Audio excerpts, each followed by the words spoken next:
Hey, Eric, did you know that listeners of this podcast can support us? Yes. Yes? Well, where can they support us, Eric? Yes. They can support us at patreon.com/retroam. Go there, sign up, get early access, and other cool stuff. Yes. Yes. Now, want to hear some hot sounds that I have recorded? Yes.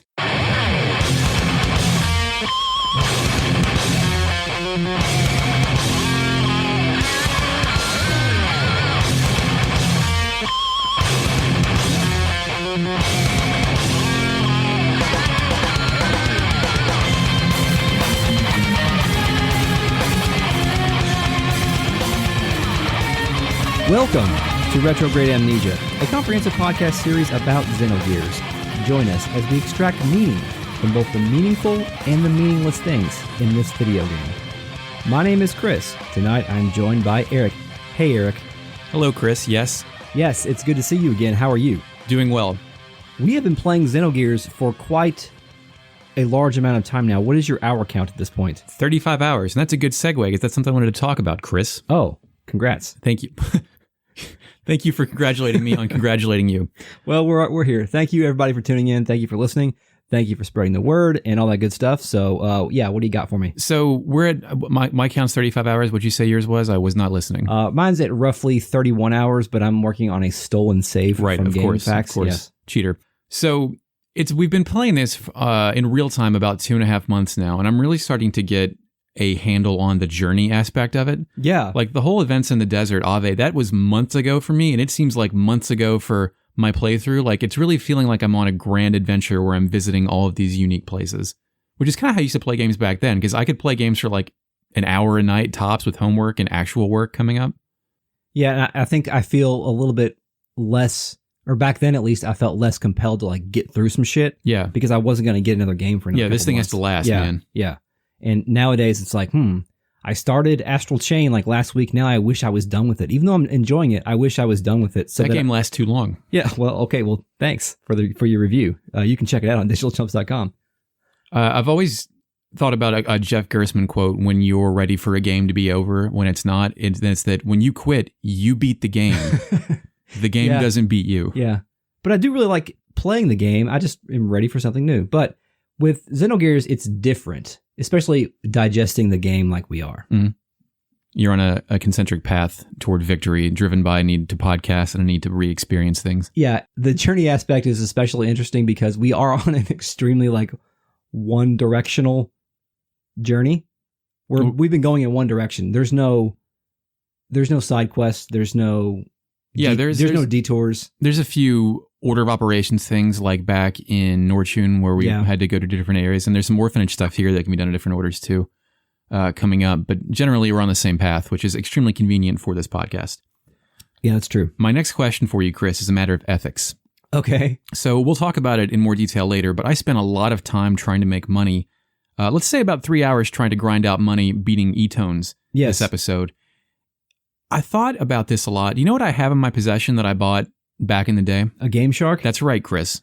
Am I obligated to give myself infinite gold just to save myself some time, or should I invest my worth in my characters and play naturally like I would back in the day for proper effect? This is a matter of content creation, right? So if you have infinite money and you were able to generate more discussion on this podcast and spend less idle time doing it, or less, if you're giving yourself less busy work, then I think it's okay. Who am I to decide where the content stops? Because when I was grinding this time, I got in some weird-ass battles that I got some fun stories about that I wouldn't have found otherwise. Good point. So in that point, I think, considering that, you must grind, Eric. Yeah.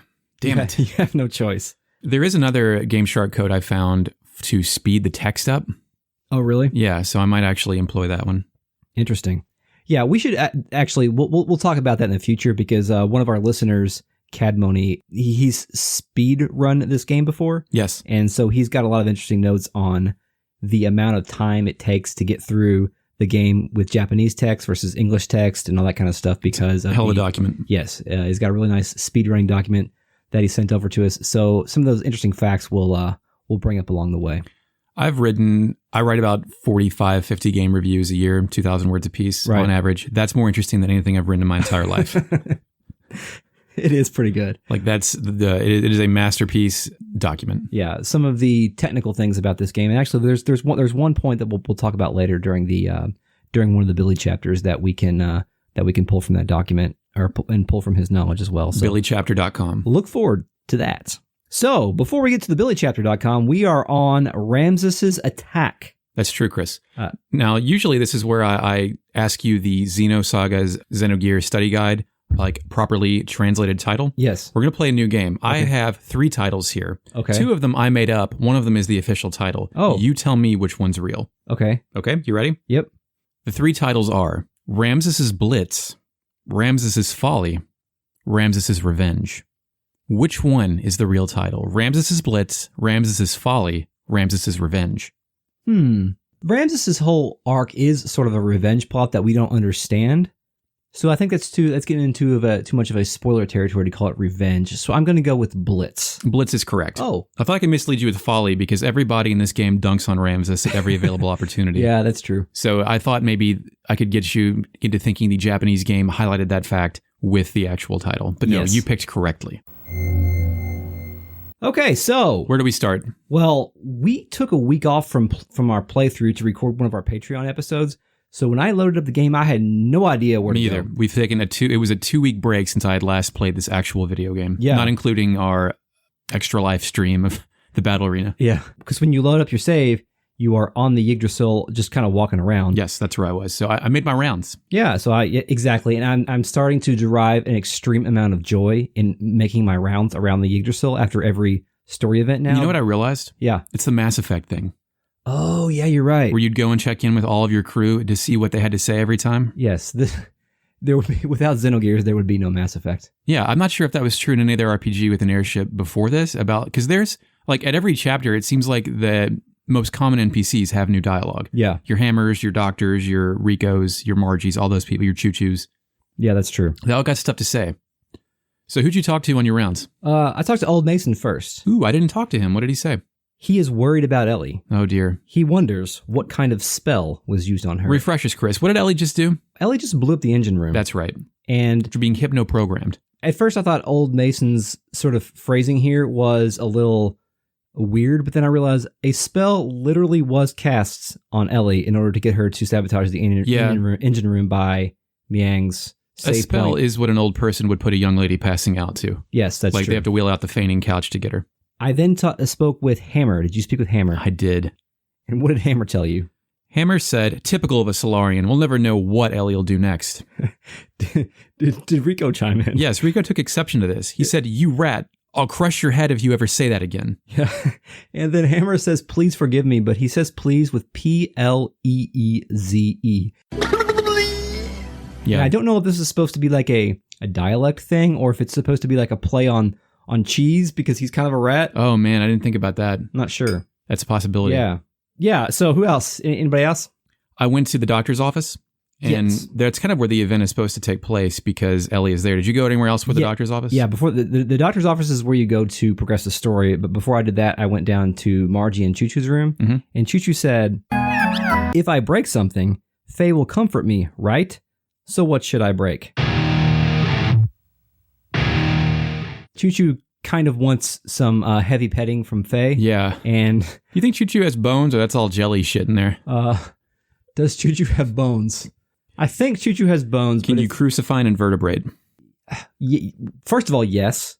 You could crucify a jellyfish. Couldn't you? Could you crucify a jellyfish? Sure, yeah. I mean, you can nail anything to wood. If you were an invertebrate expert, please write us, please. You know where to find us. Initializing fake net. I am not answering this one. Do not abuse my power. Then Margie, if you talk to Margie, Choo-Choo will then chime in because Margie is now the party switch here. Yes, it's considered, since you can't switch your party in the damn menu for some reason, and we're not in Nortune anymore, Margie will now switch your party members for you. And then after you speak with her about her being your manager or whatever, Choo-Choo says, don't you want Choo-Choo to go with you? Nice. Which is also a spoiler. It's some foreshadowing. Yes, more. But it's funny because if Choo-Choo said that, I would go, no, fucking absolutely not. Stay here. Go talk to Hammer. We'll see what happens. So that's all I got before we go to the doctor's office. Well, I think it's ironic that when you go in the doctor's office, there's your real doctor and then there's Sighton, the fake doctor. Yeah. Just hanging out in the doctor's office. Yeah, true. Man abandoning his Hippocratic oath repeatedly. What happens in the doctor's office? Well, we check in on Elly, and she doesn't know how she got there. Yeah, she's just kind of come to. Yeah. I don't think she's aware of what she's done, though, right? Correct. And the next thing I have is that Sigurd busts in the door. Yeah, like as she's kind of like getting her marbles together, plot happens instead. Yes, and Sigurd bursts in and tells us that the radar has picked up a huge gear, and it is headed right for us. Right. And Bart is kind of in panic mode, too, because their shit just got all fucked up. But he feels a debt to the captain of the Thames to not make this their problem. Yes, his sense of loyalty really kicks in right here. Yeah. And we talked about in previous episodes about how much Bart and the captain have in common. Does the captain of the Thames think of Bart as like a proxy son? Like, I used to be this guy. Yeah, I mean, they went drinking earlier. Yeah, they that's have a pirate salvager bond that only they can understand, that you and I can understand, but we understand that there is a code there that we can't understand. Yes, exactly. We shouldn't try to, like, if Bart and the captain are having a conversation and you and I are in the room, we should not try to co-opt that conversation, because they're having a conversation about men of the sea shit and we can't quite understand what's going on. I briefly thought that you just called him the captain because you forgot his name, but that is his name. Yes. That's his name is the captain. Yeah, we tried to backtrack and try to do some research, and maybe we had some sort of egregious oversight or correction that we needed to make on the captain's name, but the captain's name is Captain. So the problem here is Elly is a capable fighter, has her own gear, capable of kicking ass, air odds, all that stuff. And she is like, I shouldn't fight, but who goads her into fighting? Well, Bart doesn't trust her. Of course not. And of course, blew up the ship. Seitan is curious here. His rationale is, we're only going to trust you if you fight with us. He says, for your honor, you should fight. He's blackmailing my girlfriend into using her combat abilities. Well, I mean, that's... Do you know what kind of mental state she's in? Yeah. She's all... She should be on bed rest, dude. This is like when you see a football player get rocked and they go to the wrong side of the bench and then they put them back in 2 plays later and you're like, dude, sit down. Elly should be in concussion protocol. Yeah, we're going the same place there. Yeah. Seitan concludes that by saying, if you try anything suspicious, I will be the one to shoot you. Is that clear? Does Seitan have a gun in his gear? He is. Because the Heimdall is mostly a martial arts gear. I've not seen him use any guns. I'm sure he's packing like a Derringer under there or something. He's wearing a long outfit. Yeah. So the fact that he basically threatens her here makes me think he is on at least a B or C scenario at this point, and it's starting to get desperate, because this seems like Seitan kind of losing his grip on his demeanor that he projects to these people. Like, he is really upset and it's like, fuck this up, I'll fuck you up. You know, that kind of... Yes. It's very urgent that the scenario play out in his favor at this point. Yes. He's getting desperate. But also, it is a ploy. It is like a survival ploy. Yeah. Because he does believe that they are going to need Elly's abilities to escape from this situation. And in fact, that does come to fruition later on. I'm not sure if this is actually true anywhere, but I picture Seitan having a button. Yeah, have you ever seen that button at a gas station that you push if everything's on fire, it'll shut all that shit down? Yeah. He's got that for like every gear on the planet, in my opinion, in his pocket. Like, he has a doomsday scenario ready to deploy at any given time if it goes real bad. So that's it though, right? She basically agrees to participate? Yeah, and then it fades out, and we are checking in with Dominia. Yeah, this is a really interesting shot sequence. Yeah, Dominia is pissed. And she's super pissed. As she becomes increasingly pissed, which I'm guessing that she's pissed about Elly, right? Yeah, she's mad as hell at Elly and calls her a traitor. I think she's probably also mad that, at least from her perspective, Elly was released. Right.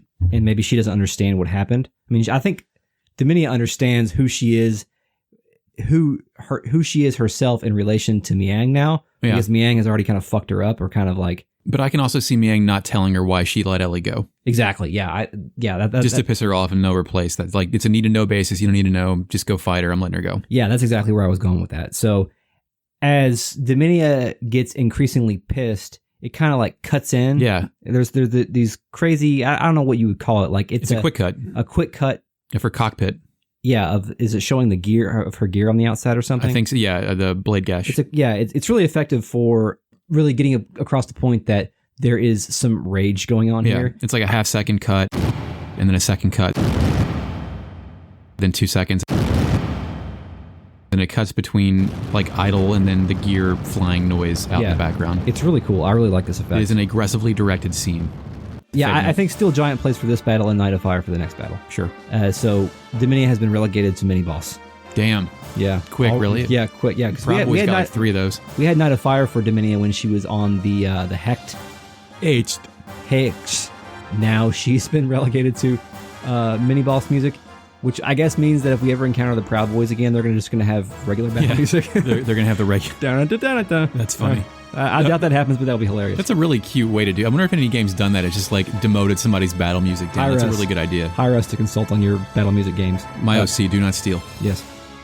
So we see Bart, Elly, and Faye on top of the Yggdrasil, ready to engage whatever is incoming. Yeah, they choose your party for it. Like, you can't bring Rico into this one, right? I don't think so, because I think Rico would have been in your party beforehand. Or no, he didn't necessarily have to be. Yeah, I'm not sure how this shakes out. But Elly definitely has to be in it. Faye has to be in it. And Bart has some dialogue here, so I assume, it's his ship. Yeah. So it breaks into battle, and I guess this is this Dominia's like regular gear? Yeah, this is the Blade Gash. It has 3,000 hit points. Yes, I originally read it as the Bangladesh, but then nice. But then I saw it was called the Blade Gash. Wow, it's a pretty cool looking gear, although it's kind of it's pretty standard. It doesn't have that designed or authored feel that our heroes' gears have, or like Ramsus's gears or Groff's. It's a little bit unique, but it's a little bit more unique than the prototypical Zaku style thing. In my battle arena battle with you, it's what was my chosen gear because its giant blade, which creates gashes, has a very long reach, which I perceived as a distinct advantage. Oh, I did not realize the time that was Dominia's gear, so wow. So she's got like elemental attacks, right? She has wind sword, water sword, a bunch of stuff that gives her elemental, that like blesses elemental properties to her attack. Yes, and at one point in time, before she imbued her sword with an elemental attack, I used an ice attack on her with Elly's ether abilities, and she absorbed it and turned that into her elemental attack. Cool. Like that set it up for her. It didn't heal her, right? It just She just like put her sword up like He-Man and absorbed the power. That's awesome. And then later on, after she had done it herself, I used I don't think it was necessarily the opposite element, but I just used a different element from what she did, and it broke her out of the stance. Hell yeah. So I don't think that stuff is really necessary because it's fun to play with. It's fun to play around with. Like, it was almost like if this would have been a harder battle, then this would have been like almost like a Magus fight where you had to kind of monitor the elemental properties of the enemy and kind of use corresponding attacks based on that. But so you can kill Magus, right? You had to defeat him at least the first time, Eric. You don't really need to do all that. You can just kind of build up combos and let them rip. So this is the first battle, even though I cast Wild Smile on her, as is the policy, which is Bart's attack, as we know, that makes accuracy and evasion up and down. I couldn't hit shit, dude. It hurts so bad when you're trying to hit somebody with an X attack or with a combo and it's a swing and a miss. Oh, really? Yeah, like I missed straight up combos on her at this time, or gear death blows on her. Wow. And like I've started thinking, like, triangle attacks hit every time, square most of the time, X is about half the time for me, and those are like built-in odds, right? Like X attacks are more likely to miss. That seems to be the math. Okay, because it's not just Rico. Like I got monstrously frustrated at this because I would, you're burning fuel, you're taking hit points. Gear battles are a lot more calculated than character battles. Yeah. So all those misses really do sting. Also, I was able to break the narrative and create a ludonarrative dissonance here. Cool. I hate that term. By using Bart's missiles. The Yggdrasil? Yeah. You had... we're standing on top of the Yggdrasil, and then you use the Bart... They're not called the Bart missiles, the depth charges. Depth charge, yeah. But the Yggdrasil flies above and drops them on to the enemy while you're standing there. That's real good. It was kind of funny. You can actually do that later with the random battles on there as well. It's silly. So did she go down pretty fast for you? Yeah, went down pretty quickly. After I missed, she went down. She did... I think her attacks did like 400, 500 damage on me, and your gear hit points is like 5,000, 6,000 at this point if you've been upgrading your gear.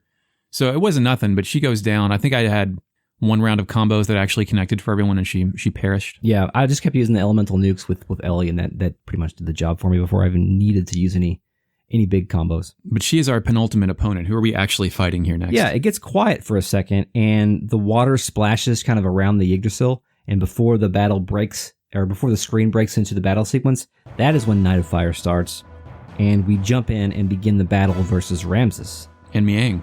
Ramsus says, "I have been looking for you, my arch rival." That's right. Which we assume that he's talking about Faye because he's obsessed with beating up Faye. Yeah, it's important that Faye is his rival, not his nemesis. Those are two very different things. Yes, and Ramsus also says, "So what happened to your other gear?"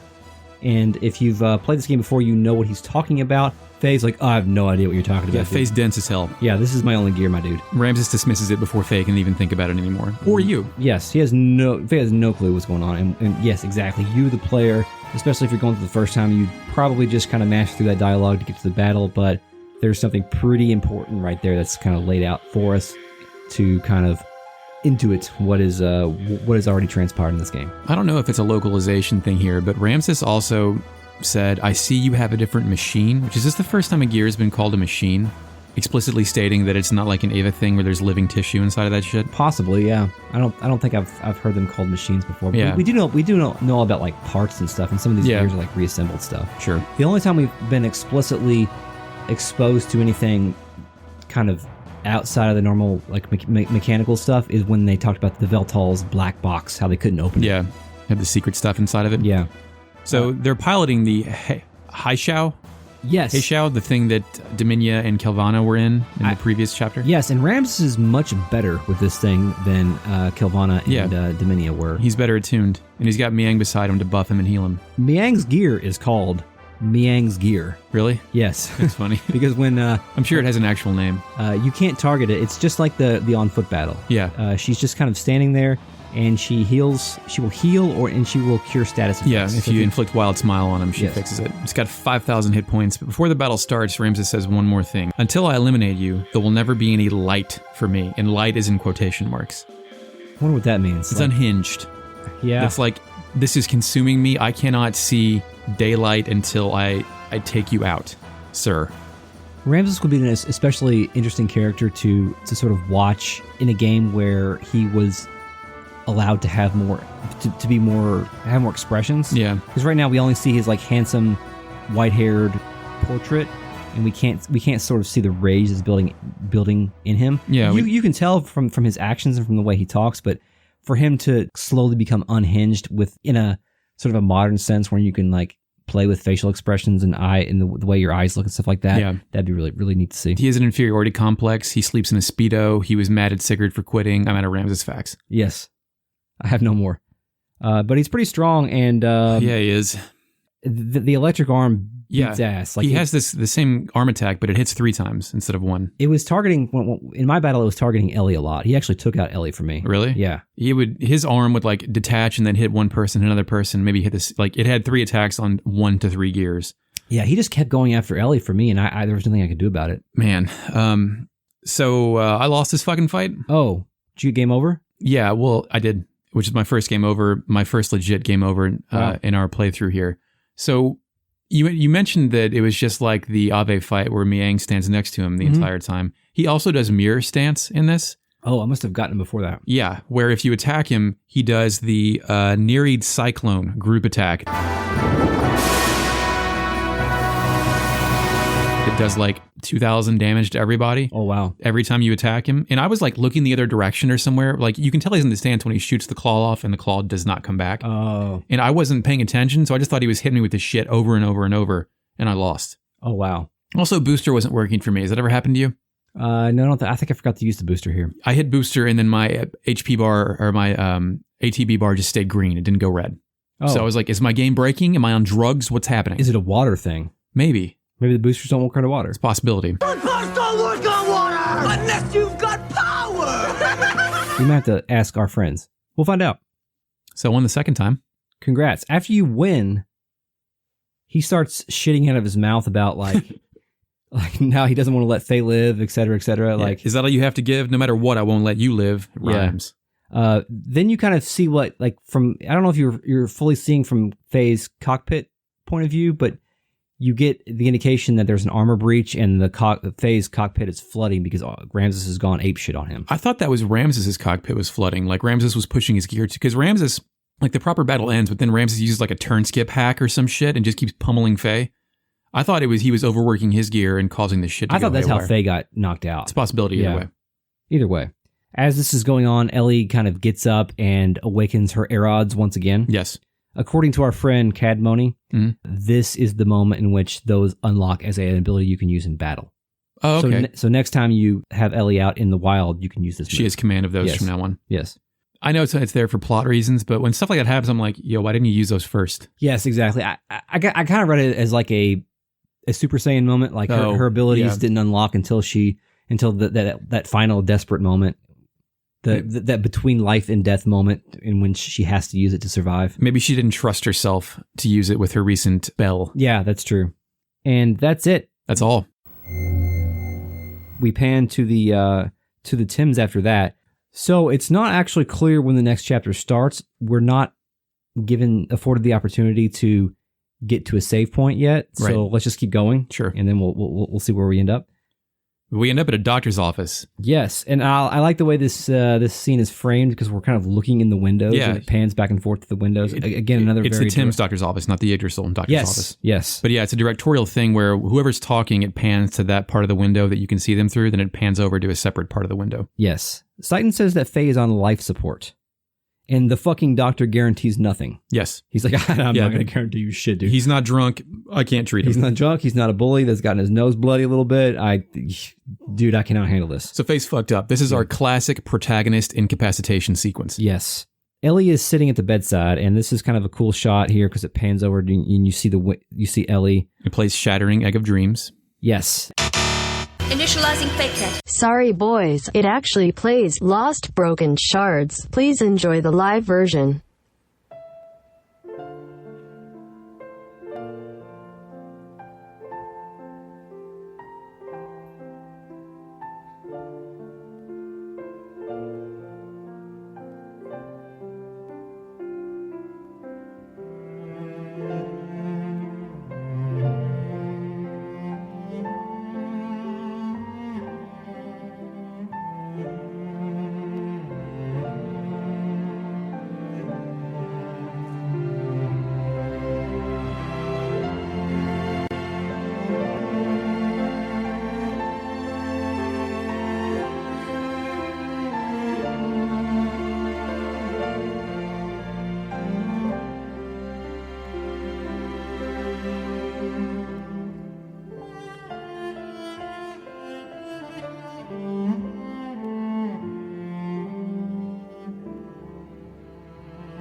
And that, I think Shattering Egg of Dreams is starting to become the Faye and Elly song. Yeah. Because that was the same song that was played during the Let Me Hold Your Gear scene at the end when they were rubbing tanks at the end of the... tank rubbing. Yeah, the tank rubbing scene in the Into the Kiss Love chapters. It's our sad morning couple song. Yes, that's right. I've started to refer to the Thames Doctor as the shit doctor. I don't know with the cigarette permanently in his mouth. Yeah, that's what I have in my notes, and I don't know why sometimes I drink when I play this game, so I don't know. Shit doctor. Yeah. D-block doctor, shit doctor, Yggdrasil doctor. Yeah. Fake doctor. Whatever. So the shit doctor wonders if there would be any hope if we went to the Ethos infirmary. Not to just drive our conversation off a cliff, but I just thought about if I were to write fanfic of this game, it would be Ignis Continent Doctor Academy. That would be pretty good. Okay, I'm sorry. You said... Which doctor would you romance, Eric? D-block? Yeah, probably. Yeah, she has her shit together. Well, not anymore, but she did for a period of time. Yeah.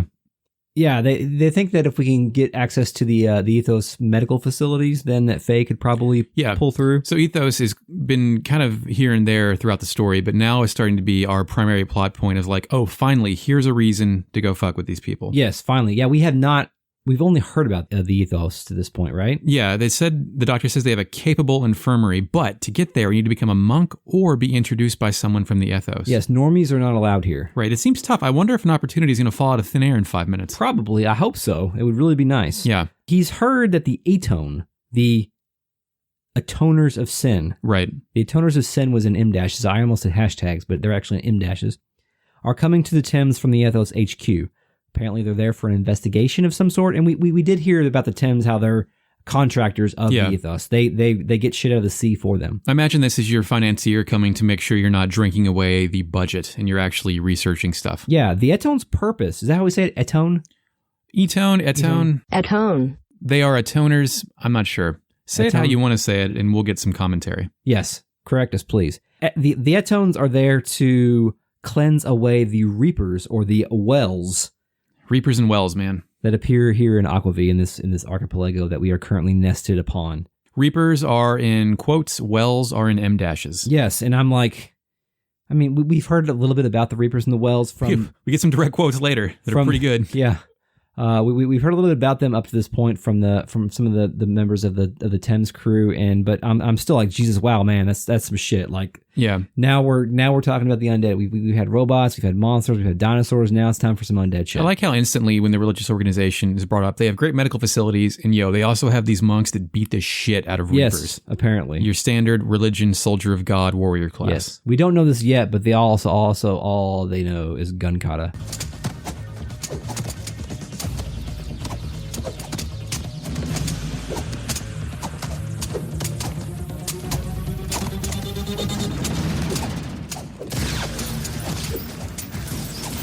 Oh man, gun kata. Good pull. Yeah. So Bart and Elly are off. And this is fun to have Bart and Elly in a party together because they're going to go try to find the Etones. So before we played this, Chris told me, hey, you're going to be Bart or Elly for a while.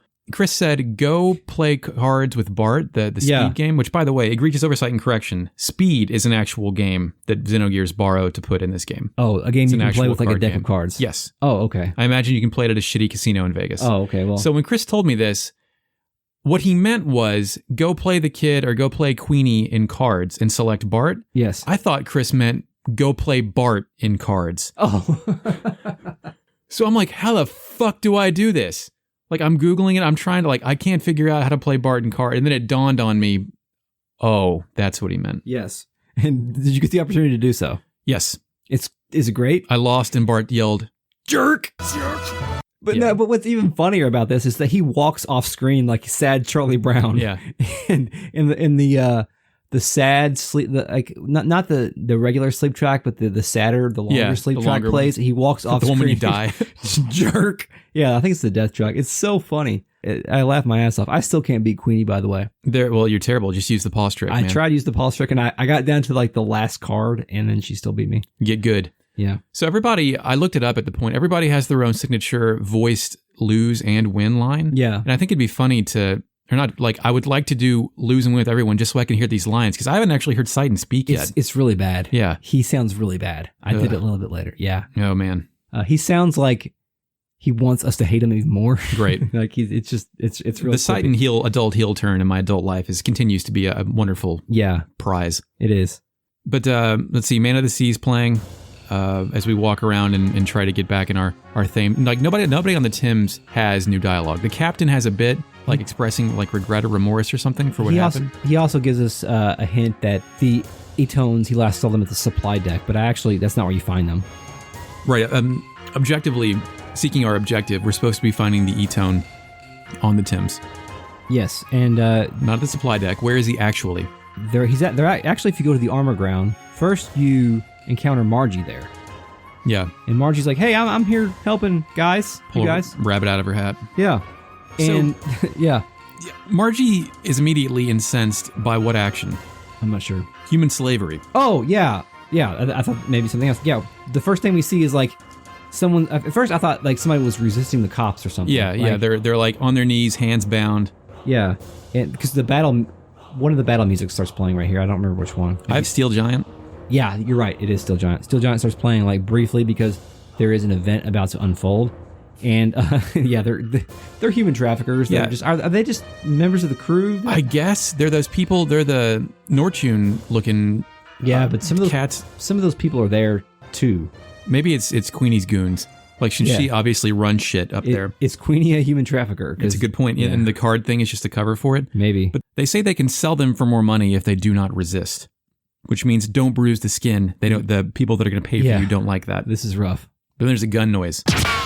Yes, there's a gun noise. But before the gun noise comes in, Bart says, "Come get you some losers." Which Bart's instantly, if there is a need to fight, Bart's going to fight somebody. Yeah, of course. Absolutely. Yes, there's a gunshot. And portrait character. His name is Jessiah.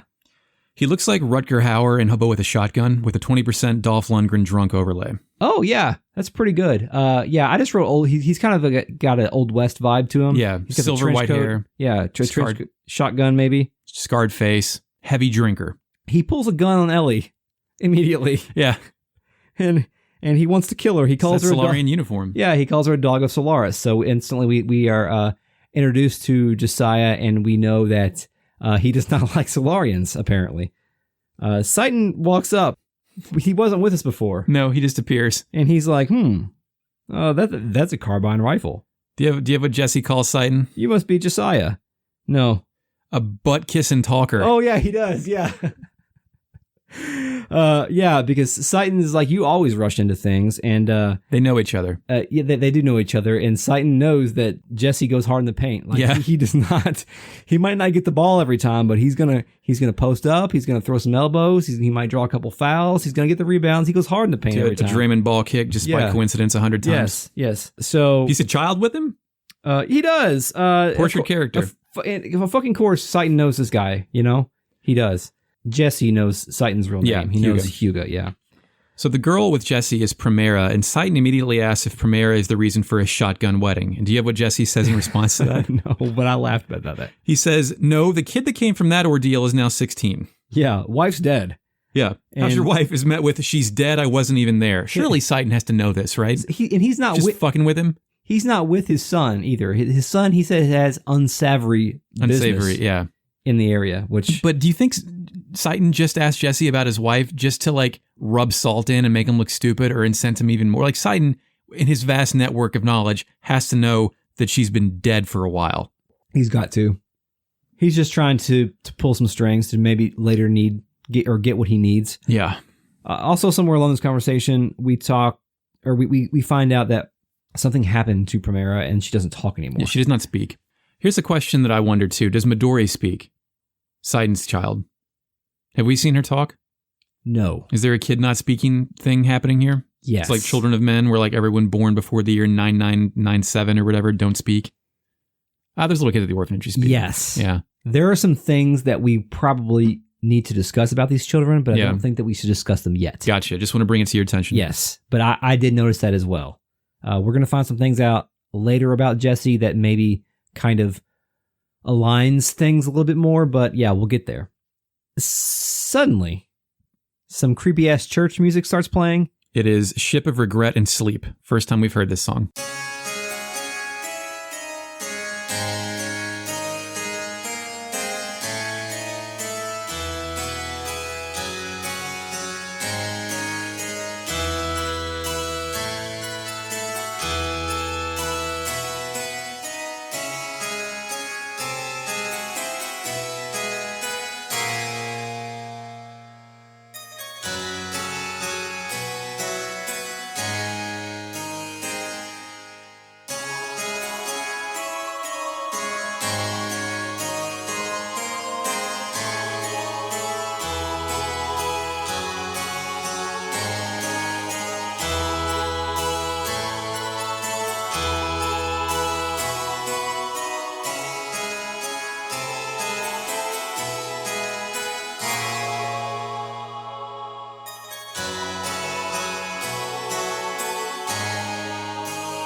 Yes, very first time we've heard this song, and... So this is not the Nisan church song. No, at first I thought it was, but yeah, it's not. And it's not the Kaiser's air organ song. This is more of like an electric piano song. I made up my own words to this song when I was younger, but I can't think of them. I was talking to our friend Cadmoni, noted Xenogears speedrunner / expert, and he pointed out that when Ship of Regret and Sleep comes in, when Billy, during Billy's introductory scene, that it's especially noteworthy because it's a weird mix of some like Irish dance music with some harpsichord coming along with it. So I kind of have that music down as like, it's deceitful and it's scary, but like sometimes it upticks and gets a little upbeat every now and then. Yeah. It freaks me out because it starts off kind of scary and then it gets a little hopeful kind of later. I guess that's the Irish influence. So it has like a sinister edge to it, despite being kind of poppy and catchy. Yeah. Again, creepy ass church music is probably the most succinct way to describe it.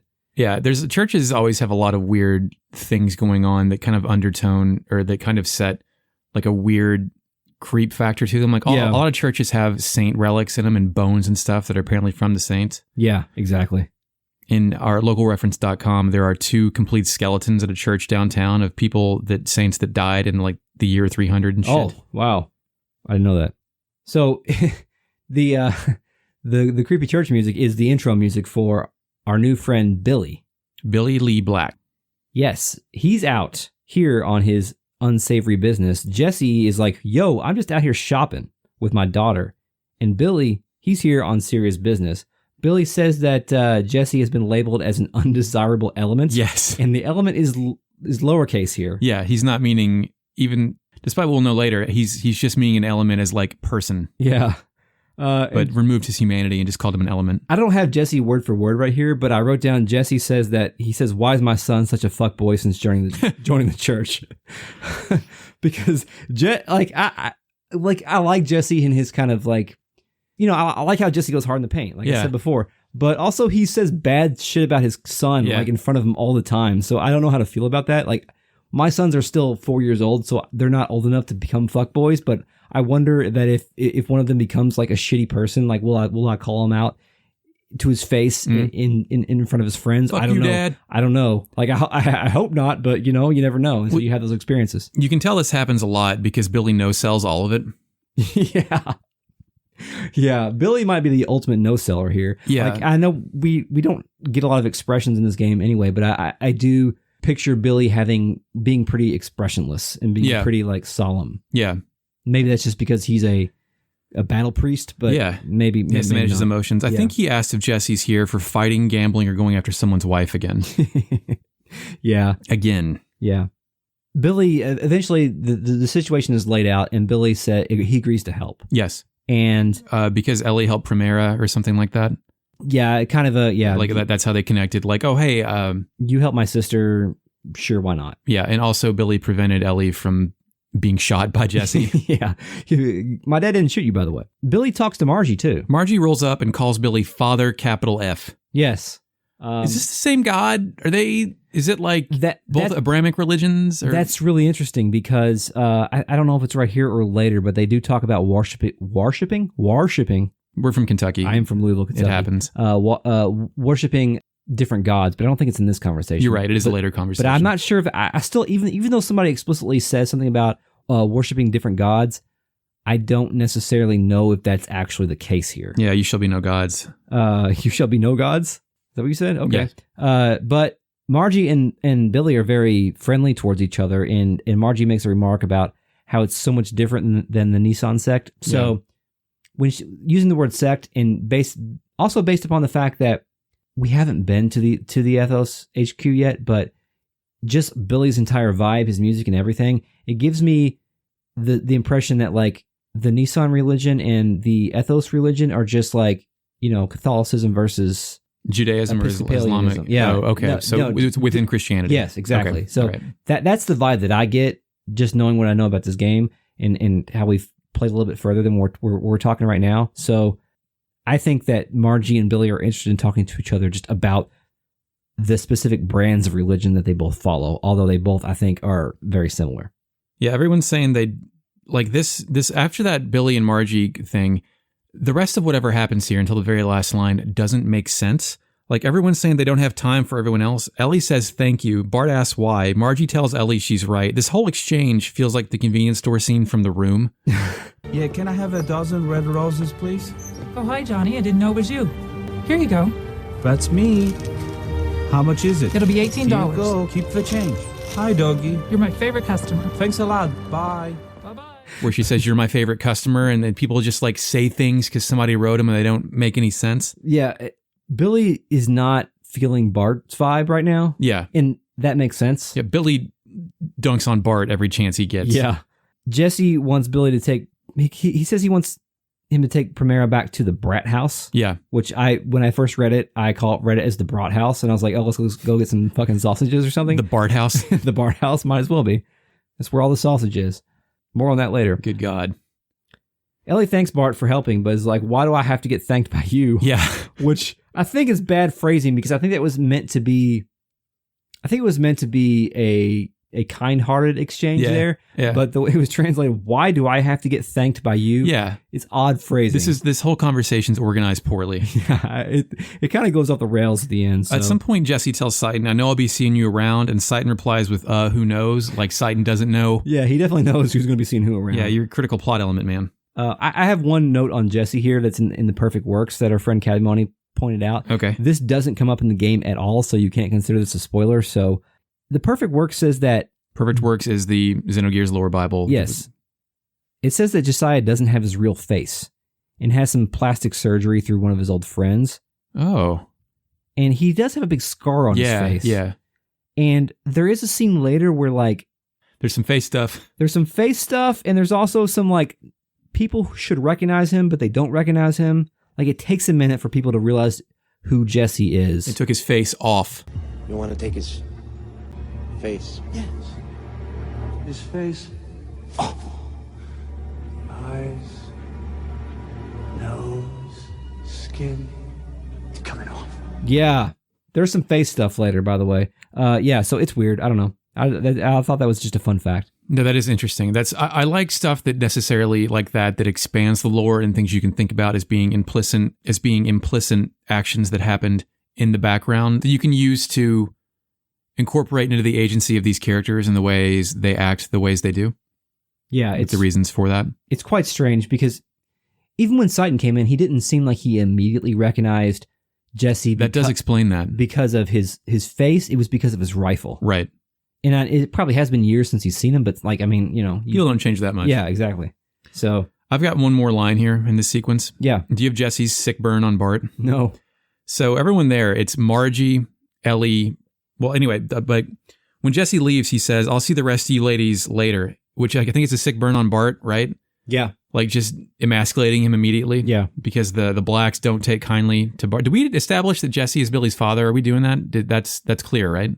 Well, yeah, because okay. they've already had some banter, and he talks shit about it. I don't know if we spelled that out. Yeah. Literally.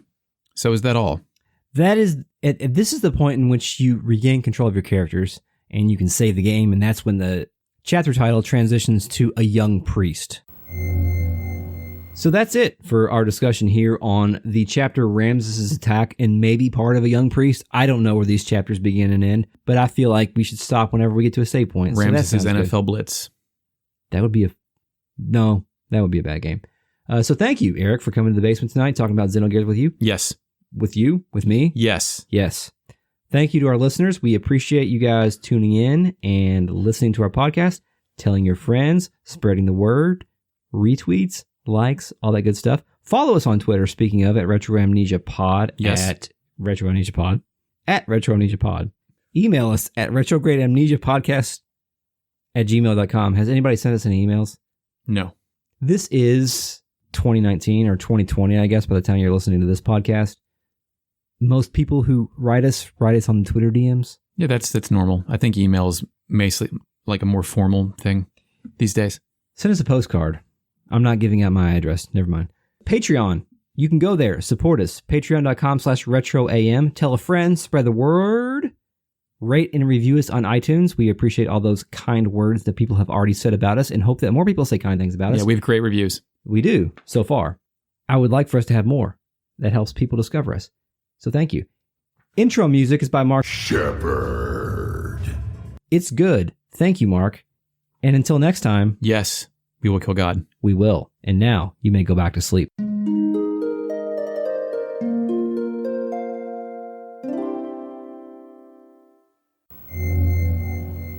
Oh, this is a sour. I forgot. Lemon face, lion face, hand in the sand, Citan's in the hand, the sand. Make a decision here. Okay, I'm gonna do a Patreon. Just say yes or no. Just say something. I'm just gonna wing it. Okay. Okay. Hey, yes. Felly. That's twice, dude. I do that a lot. And I ran to the gas station to grab some beer for Brooke, and I thought I was grabbing the Country Boy Cougar Bait, and I accidentally grabbed the Country Boy Nacho Bait, which is a habanero spiced beer. Oh, no, thank you. It was delicious. What? But I narrowed down the essential list of PlayStation games that I need on there. Guess what the number is? No sports games, not including Japanese games. 362. 406. Wow. Bare essentials. Bare essentials. All right, where's the fucking headphones at? I'm going to stop and close this door for better sound quality. Fuck yeah.